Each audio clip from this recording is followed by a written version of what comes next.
known in advance. I think I am the CEO of this company. Halo teman, selamat datang di channel Geng 05. Seperti biasa, kali ini saya akan merangkum alur cerita film India. Dan film yang akan dibahas kali ini berjudul Maharshi.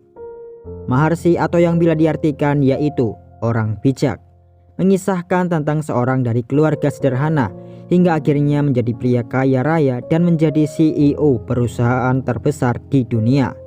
Dan seperti apa kisahnya? Mari kita langsung saja ke alur ceritanya.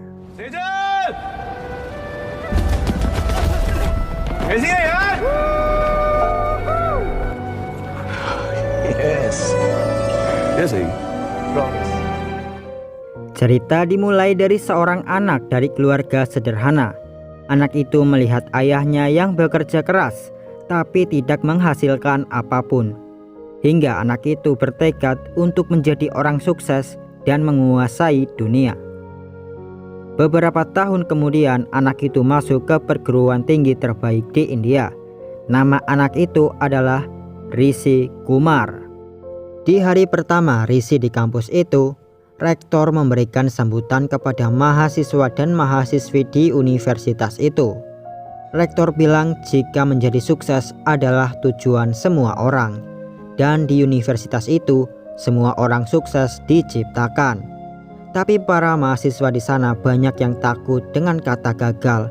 Tapi seperti kata orang, jika kegagalan adalah awal dari kesuksesan. Rektor itu bilang jika ada mahasiswa baru yang ingin mengatakan sesuatu, maka maju ke depan dan sampaikan. Rishi tanpa ragu langsung berdiri dan maju ke depan. Rishi kemudian memperkenalkan dirinya dan bilang jika ia tak setuju dengan rektor itu. Kegagalan adalah awal dari kesuksesan, itu bagaikan pesan pagi di WhatsApp dan Facebook. Jika ingin menjadi sukses, seseorang tidak boleh berpikir gagal. Seharusnya tujuan seseorang itu hanyalah kemenangan. Dan kesuksesan bukanlah tujuan, tapi perjalanan, ucap Rishi. Success is a journey. Lalu datanglah seorang mahasiswa baru yang bernama Raffi. Raffi kemudian bertanya pada Rishi dan dua mahasiswa yang lainnya, "Di mana asrama lelaki?" tanya Raffi. Rishi kemudian bilang jika ada papan pengumuman di kampus itu. Rishi menyuruh Raffi untuk pergi ke papan pengumuman dan cari tahu sendiri di mana asrama lelaki. Beberapa saat kemudian datanglah seorang perempuan yang membawa banyak barang bawaannya. Perempuan itu bertanya pada Rishi dan dua mahasiswa itu, di mana asrama perempuan. Kedua mahasiswa itu kemudian menjawab jika di kampus itu ada papan pengumuman. Mereka menyuruh perempuan itu untuk pergi ke sana dan cari tahu sendiri. Tiba-tiba Rishi bilang jika seseorang itu harus saling membantu. Dan akhirnya Rishi membawakan barang perempuan itu dan mengantarkannya ke asrama perempuan. Saat Rishi membantu perempuan itu, ada Raffi yang sedang duduk. Raffi pun hanya melihat Rishi dengan kebingungan. Di malam hari Rishi kembali ke asramanya. Tapi di sana ada Raffi. Ternyata Raffi akan menjadi teman sekamar Rishi. Keesokan harinya kelas dimulai. Profesor lalu bilang jika untuk mengetahui mahasiswa tercerdas di kelas itu, ia akan memberikan sebuah soal penyelesaian masalah. Profesor bilang penyelesaian masalah itu mungkin baru bisa dipecahkan setelah beberapa bulan. Kita akan lihat siapa yang akan menyelesaikan masalah tersebut, kata profesor itu. Ajay langsung berdiri dan bilang jika ialah yang akan menyelesaikan permasalahan itu. Rishi hanya melihat Ajay dan bertanya-tanya apakah bocah ini benar-benar mampu melakukannya. Di malam hari saat Rishi ingin tidur, ia mematikan lampu kamarnya. Tapi Raffi menghidupkan lampunya kembali. Rishi pun menyuruh Raffi untuk mematikan lampu karena ia ingin tidur. Raffi lalu bilang jika ia tak bisa melihat papan tulis jika lampu dimatikan. Ternyata saat itu Raffi berniat untuk memecahkan masalah yang diberikan oleh profesor. Raffi bilang jika untuk memecahkan masalah itu sangat penting baginya. Mungkin Rishi berada di universitas itu hanya untuk mendapatkan ijazah, tapi Raffi berada di sana karena ingin menjadi orang sukses. Rishi lalu bertanya, apakah Raffi akan menyalakan lampunya sepanjang malam untuk menyelesaikan soal itu. Rishi pun tidak punya pilihan karena ia sudah mengantuk dan ingin tidur. Rishi kemudian mengambil spidol dan langsung mengerjakan soal permasalahan tersebut. Saat Rishi sedang mengerjakan soal itu, Raffi hanya ternganga dan terkagum-kagum. Raffi pun terdiam lalu bertanya, apakah Rishi sebenarnya bisa mengerjakan soal itu saat pertama kali soal permasalahan itu diberikan. Jika iya, mengapa Rishi tidak mengerjakannya saat itu? Rishi tidak menjawab dan menyuruh Raffi untuk mematikan lampu secepatnya.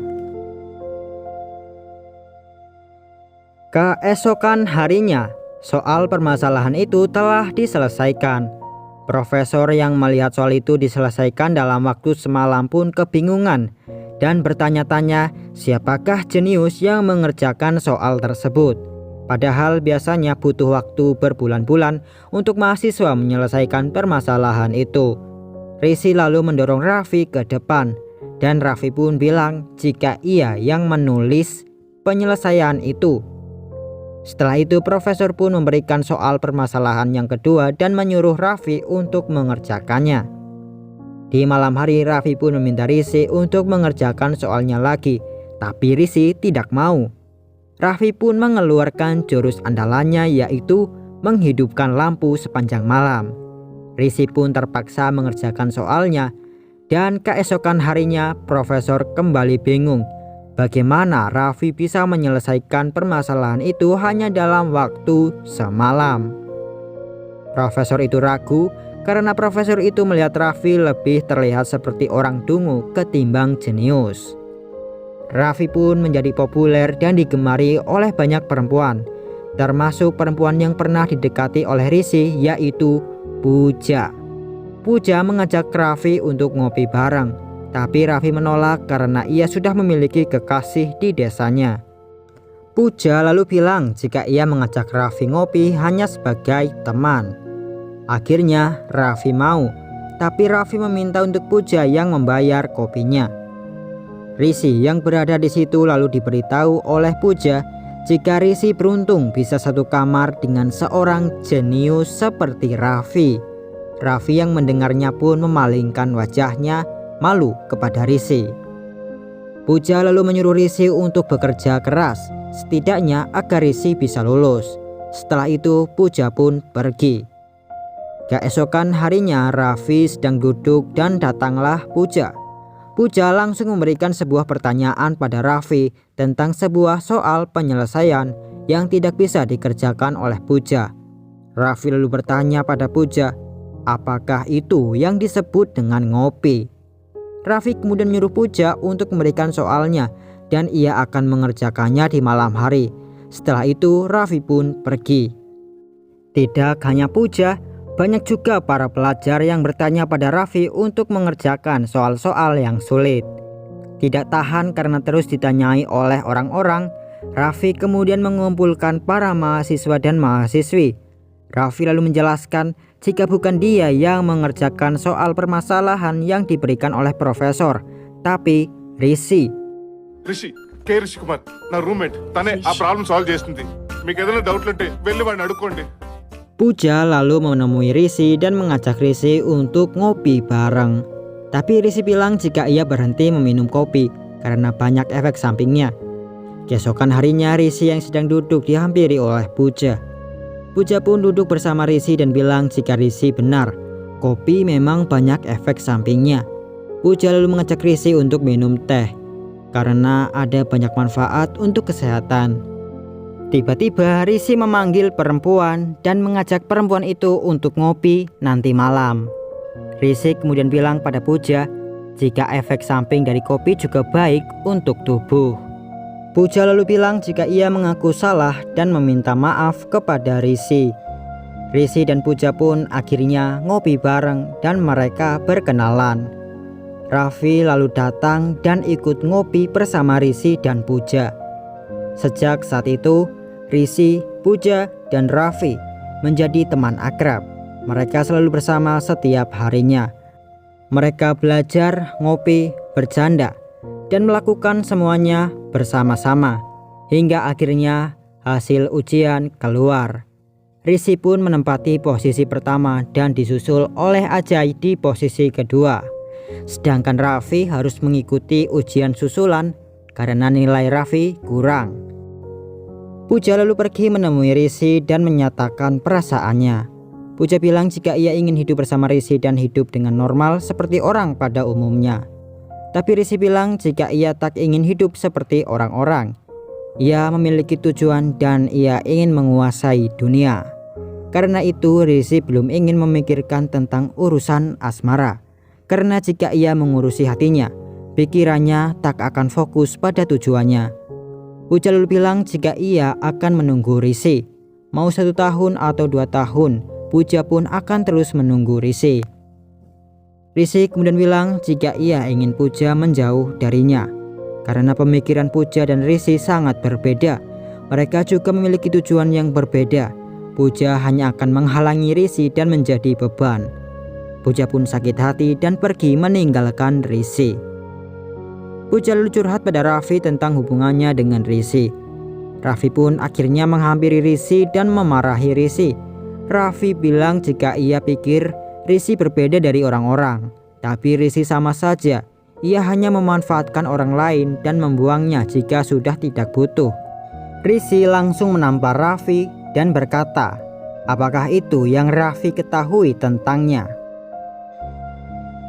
Rishi kecewa dengan Raffi karena menilainya seperti itu.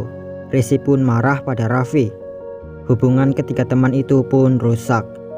Ujian akhir akan segera dilaksanakan. Di malam hari beberapa orang masuk ke ruang penyimpanan berkas dan mengambil soal ujian. Keesokan harinya polisi pun datang untuk menyelidiki pencurian itu. Lalu mereka menemukan kunci di tempat penyimpanan berkas. Para polisi pun memeriksa setiap loker mahasiswa dan kunci itu akhirnya cocok dengan satu loker, yaitu milik Rishi. Rektor yang berdiskusi tentang masalah itu pun berbicara kemungkinan untuk Rishi dikeluarkan dari universitas tersebut. Tapi profesor yang mengenal Rishi jika Rishi adalah seorang jenius tidak mungkin melakukan hal seperti itu. Rishi bahkan mampu memecahkan soal permasalahan dalam waktu semalam, ucap profesor itu membela Rishi. Profesor itu pun membela Rishi di depan rektor dan polisi, tapi polisi bilang jika bukti mengarah kepada Rishi. Tiba-tiba seorang polisi datang dan memberitahu kepala polisi sesuatu. Polisi itu tiba-tiba bilang jika kebenarannya telah terungkap dan Rishi bisa bebas. Profesor itu langsung memberitahu Rishi jika Rishi tidak akan dikeluarkan dari kampus itu dan Rishi bisa terus melanjutkan mimpinya. Rishi yang sudah lulus akan pergi ke Amerika. Ia pun memberitahu ibunya dan bersiap-siap. Sebelum pergi, ibu Rishi menyuruh Rishi untuk berpamitan pada ayahnya. Rishi lalu bilang pada ayahnya jika ia akan pergi. Ayah Rishi lalu bilang agar Rishi berhati-hati di jalan. Dan akhirnya Rishi sampai di Amerika dan langsung bekerja. Rishi langsung memimpin sebuah tim di perusahaan itu. Rishi sangat percaya diri dan mampu memimpin tim dengan baik. Rishi juga membuat sebuah kecerdasan buatan yang bisa berbicara dengan manusia. Dan kecerdasan buatan itu akan diluncurkan di New York. Rishi pun harus berpresentasi di depan banyak orang. Saat ingin bersiap-siap, Nindi yaitu asisten Rishi memberikan hafalan yang harus dikatakan oleh Rishi di presentasi nanti. Lalu tiba-tiba teman dari kampungnya menelpon dan mengabari jika ayah Rishi meninggal. Teman Rishi itu pun meminta Rishi untuk kembali ke India secepatnya. Rishi yang tengah berduka lalu naik ke panggung dan melakukan presentasi tentang kecerdasan buatan miliknya itu. Meskipun tengah bersedih, Rishi mampu berpresentasi dengan baik dan membuat semua orang kagum kepadanya. This artificial intelligence integrated with human intelligence is the future. Setelah itu Rishi pun kembali ke India untuk melakukan upacara pemakaman ayahnya. Rishi duduk sendirian, lalu ibu Rishi datang dan memberikan sebuah surat dari ayahnya. Rishi yang membaca surat ayahnya hanya menangis. Kemudian Rishi pun kembali ke Amerika dan bekerja keras. Beberapa tahun kemudian, Rishi diangkat menjadi CEO di perusahaan tersebut. Kehidupan Rishi pun berubah. Rishi menjadi orang yang sangat besar, dan Rishi juga dikenal banyak orang di India. Hingga suatu hari, asisten Rishi yaitu Nindi mengajak Rishi untuk pergi ke ulang tahunnya. Rishi pun datang. Tapi saat itu ternyata ada banyak teman Rishi di sana. Ada profesor juga, tapi tidak ada Raffi dan Pooja. Setelah berbincang-bincang dengan teman-temannya, Rishi bertanya pada profesor tentang keadaan Raffi dan Pooja. Profesor pun bilang jika Pooja bekerja di sebuah perusahaan game, tapi profesor itu tidak mengatakan apa-apa tentang Raffi. Rishi lalu memohon pada profesor untuk mengatakan kabar tentang Raffi. Profesor akhirnya bilang jika Raffi gagal dan kembali ke desanya.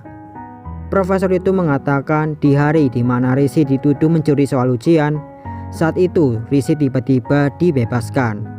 Profesor itu tidak tahu alasannya, tapi setelah beberapa hari, profesor itu mendengar kabar tentang Raffi yang dikeluarkan dari universitas itu. Rupanya Raffi mengaku pada polisi jika ia yang mengambil soal-soal itu. Dan karena itu, kini Raffi tinggal di desanya dan tidak ada yang tahu bagaimana kabarnya. Rishi yang mendengar itu pun terkejut dan sangat sedih. Ia merasa bersalah karena di balik kesuksesannya bukan karena kerja kerasnya saja, tapi ada pengorbanan temannya juga. Apalagi di saat-saat terakhir di kampus, Rishi marah pada Raffi dan tidak berbicara dengannya. Rishi memikirkan tentang Raffi selama berhari-hari, hingga akhirnya Rishi mengadakan rapat di perusahaannya. Di rapat itu, Rishi bilang jika ia akan kembali ke India selama beberapa waktu.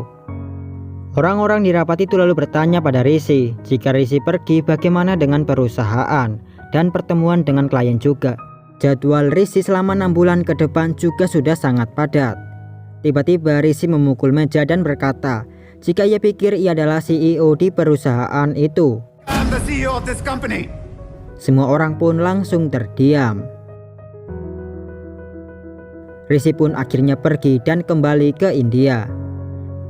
Berita kembalinya Rishi pun tersebar luas. Banyak berita yang menyimpulkan kedatangan Rishi untuk berbisnis dan berinvestasi di India. Tapi Rishi ke India bukan untuk hal resmi. Ia langsung pergi ke sebuah desa yang bernama Ramafaram. Sesampainya ia di desa itu, ia melihat Raffi yang duduk di sebuah tenda. Saat Raffi melihat Rishi, Raffi pun sangat senang dan langsung memeluk Rishi. Kemudian Rishi mengajak Raffi untuk pergi ke Amerika, dan Raffi akan mendapatkan pekerjaan yang layak di sana. Tapi Raffi menolak dan bilang jika ia akan menetap di desa itu. Raffi bilang jika banyak kenangan dan ia juga memiliki urusan di desa tersebut.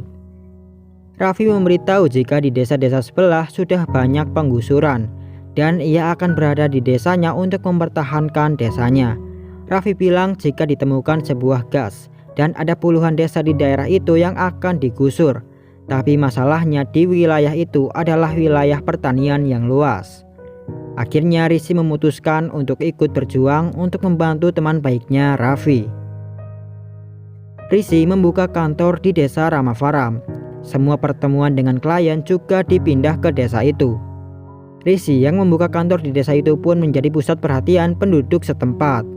Para wartawan pun melaporkan di desa itu jika Rishi Kumar membuat kantor di desa dan menjadikan desa itu sebagai desa global. Salah satu wartawan juga bilang jika ia benar tentang Rishi yang akan berinvestasi di India. Raffi lalu mendatangi Rishi dan bertanya ada apa dengan semua ini. Rishi lalu menjawab jika seperti Raffi yang membuat tenda untuk mempertahankan desanya, Rishi juga membuat tendanya sendiri. Kemudian Rishi mengadakan pers untuk memberitahu alasannya membuka kantor di desa itu. Rishi bilang jika ia ke sana sebenarnya ingin membawa temannya, tapi temannya itu tidak mau pergi meninggalkan desa itu. Wartawan lalu bertanya siapa teman Rishi dan mengapa temannya itu tidak mau pergi bersama Rishi. Rishi lalu memberitahu jika temannya bernama Raffi dan ia sedang duduk di sebuah tenda di desa itu untuk mempertahankan desanya. Rishi bilang jika ia tak tahu alasan Raffi tak mau pergi bersamanya.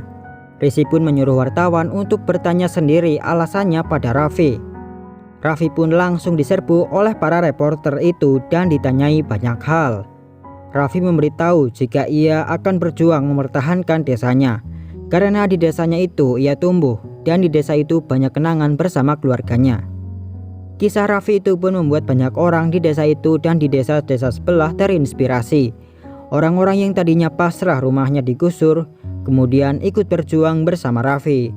Mereka menolak tawaran dari seseorang yang bernama Vivek, yaitu pimpinan perusahaan yang ingin menggusur desa-desa itu. Karena masalah itu, Vivek pun datang ke desa itu dan berbicara dengan para penduduk di sana. Vivek menaikkan tawarannya agar para warga itu mau menjual tanah mereka. Karena tawaran Vivek yang lebih tinggi, banyak warga yang tergoda dan akhirnya mau menjual tanah mereka. Raffi ditinggal oleh setengah orang yang tadinya sudah ada di pihaknya, hanya dalam waktu semalam.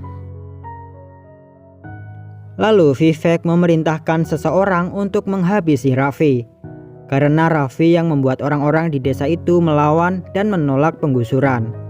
Jika Raffi menghilang, orang-orang itu pasti akan ketakutan. Di malam hari, beberapa orang membawa Raffi pergi. Tapi saat itu ada seorang anak kecil yang melihat Raffi diculik. Bocah itu kemudian memanggil Rishi dan memberitahu jika Raffi dalam bahaya. Rishi pun mengejar orang-orang yang berniat jahat pada Raffi itu. Rishi bertarung melawan orang-orang itu untuk menyelamatkan temannya.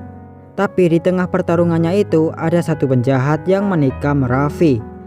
Rishi pun tidak punya pilihan selain menghabisi para penjahat itu agar ia bisa secepatnya membawa Raffi ke rumah sakit.